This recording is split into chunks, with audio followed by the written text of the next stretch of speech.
bandiraɓe miɗi mi holla on application man no ngel huwirta. To premier to jippini nder hoore téléphone am banni on ngiyan connection am ɗo maɓɓiti nda haɗo e bom ɗo connecti bo be MTN. to on ngiyan bo connection man ɗo maɓɓi to en maɓɓita connection en ngiya nda en maɓɓiti connection meɗen en keɓa en nasta nder WhatsApp.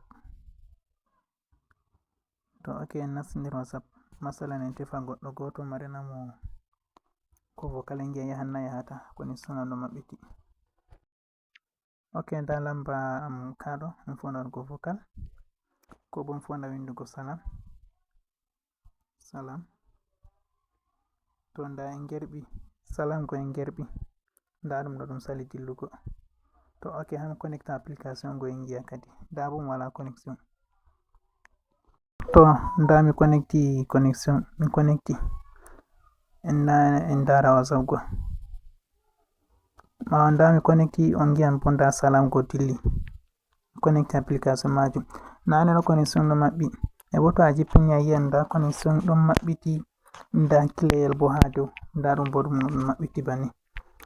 par exemple fotti mi télécharge an kala ko mi yiɗi pat en fonda nastugo nder groupe gotel en fonda télécharge go hunde en ngiya ko ba video. ɗo ma eske video ɗon en dara video je ɗo teddini onon kam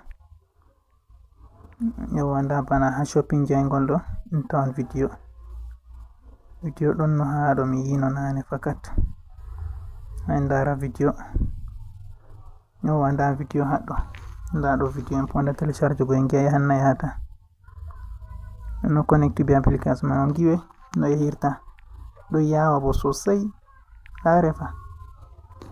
to kala o mari application man fu ɗum boro be reta to a mari haje application man nda en télécharge video meɗen maɓɓiti.